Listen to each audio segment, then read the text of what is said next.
My son, Evan, was only 7 when it happened. He was the kind of kid who'd laugh so hard at a joke he couldn't even finish retelling it.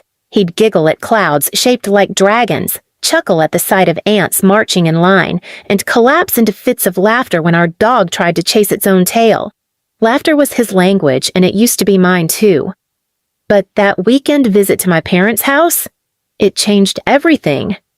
I hadn't seen them in over 2 years, not since I stopped sending money after they accidentally used my college savings to help my sister Lexi get liposuction and veneers. They called it a misunderstanding. I called it betrayal. Still, when Lexi reached out to say our mom's health was declining, I swallowed my grudge and brought Evan for a weekend visit. I should have trusted my gut. I should have remembered what they were capable of. Please subscribe to our channel and tell us in comments from, where are you watching this video? The first red flag was when we arrived. Lexi opened the door with a smirk, took one look at Evan's mismatched socks and messy curls, and said, "Wow, raising a clown, huh?" I laughed it off. Evan didn't. At dinner, my dad barely looked up from his plate. "Kid can't sit still," he muttered, just like his mother. All noise, no value. Evan had been laughing at the gravy boat. It looked like a mini spaceship to him. But after that comment, he shrank into silence. It got worse the next morning. I woke up to the sound of screaming Evan's voice, sharp and panicked. I rushed downstairs barefoot, heart in my throat. He was on the kitchen floor, holding his mouth, blood dripping between his fingers. Lexi stood above him, arms folded like she'd just cleaned a stain off her carpet. "He wouldn't shut up," she said flatly. I told him 3 times. Then he screamed in my ear. I tapped him. His tooth was probably loose anyway. I couldn't even speak. My legs shook as I picked Evan up. His front tooth was cracked at the root, dangling like a thread. He was sobbing not just from pain, but confusion, betrayal. My mom came around the corner, holding her coffee, sipping casually. "Lexi's got a short fuse, that's all. Don't raise loudmouth if you want peace in someone else's house." Someone else's house. That's how she framed it, like we were intruders. When I told her I was taking Evan to the ER, she shrugged.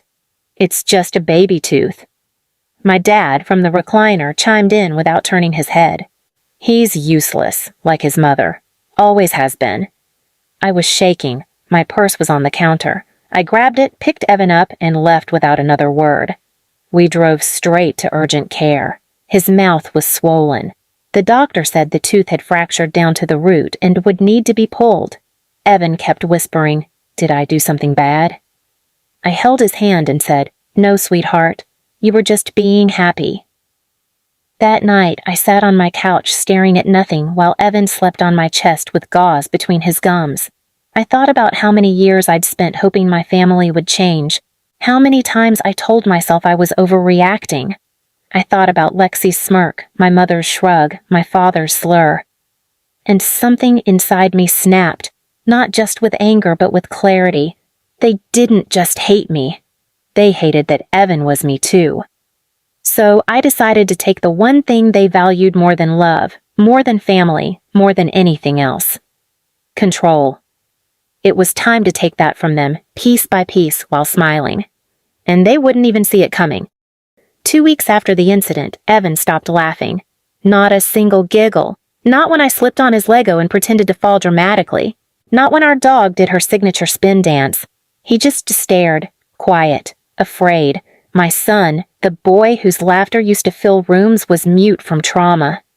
And that's when I knew this wasn't about getting even anymore. It was about saving what was left of him. So I did something I'd never done before.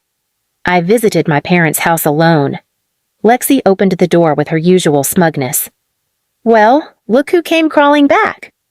I smiled gently. "Just wanted to talk." She stepped aside, amused. My parents were in the kitchen, Dad watching a rerun of his retirement speech on his tablet, and Mom microwaving something and humming. "Nice of you to show," Dad muttered without turning. I didn't sit. I stood still in their kitchen, the same one where Evan had been attacked, and said, "You all crossed a line. I'm not here to fight. I'm here to say goodbye." Mom raised a brow. "Oh, one of your dramatic monologues. Spare us. Lexi sipped her soda, feet up. So, are you cutting us off again? Boo-hoo. No, I said, calm. I'm cutting myself off. Entirely. Dad laughed, a cold bark. You say that every year. I nodded. Right. But this year, I have a reason you'll finally care about. That got their attention. They assumed it was money. It always was. But it wasn't. I pulled out the papers from my bag and placed them on the table, 3 notarized copies. What's this? My mom snapped, flipping one open. Power of attorney revocation, I said quietly. Bank signature authority removed, emergency contact removed, medical proxy revoked, all gone. You can't speak for me. You'll never speak for Evan, ever again. You ungrateful little, Dad growled. But I wasn't done. I've also filed a restraining order. You won't be allowed within 500 feet of my son. You can't, Lexi scoffed. I turned to her. Oh, and you. You broke his tooth. That was assault on a minor. That's a joke, she sneered. No, the joke is that I didn't press charges. Then I leaned forward and dropped the final envelope on the table. It was addressed to their church. That's a full report, with photos of Evan's injuries, your text messages, audio of you saying he was just visiting, not family. And Lexi, yours, saying he needed to be taught a lesson for being a brat. Mom paled. You wouldn't.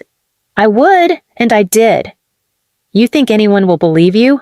Dad snarled. We raised you. I finally sat down, dead calm. Exactly, which is why they will. Mom's hands shook, Lexi's eyes darted. And then came the final blow.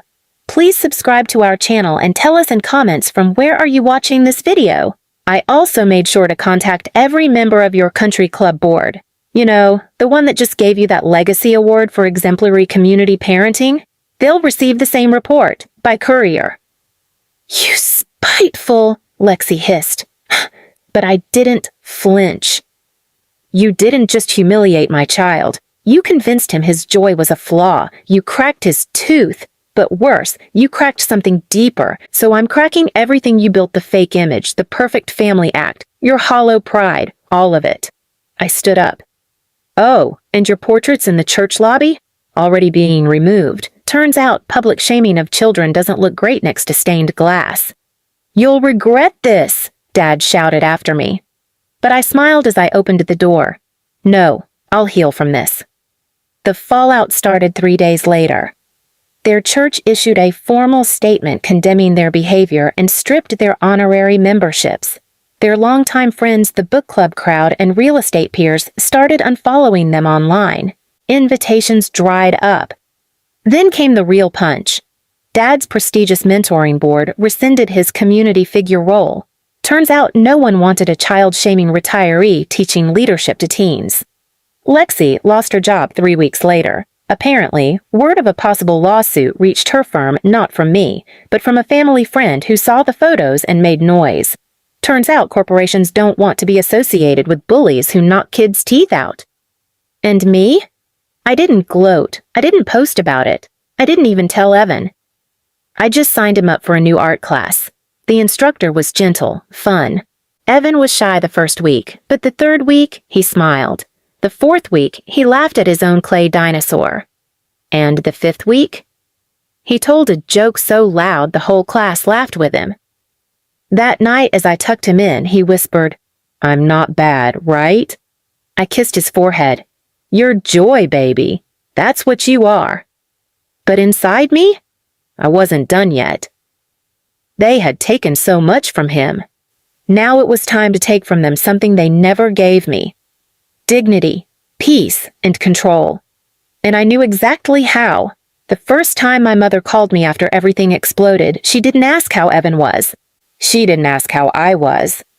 She asked if I really had to go that far. I let it go to voicemail. Her voice trembled not from guilt but from embarrassment. The type of fear people feel when their reputation slips through their fingers like dry sand. That's all she ever valued.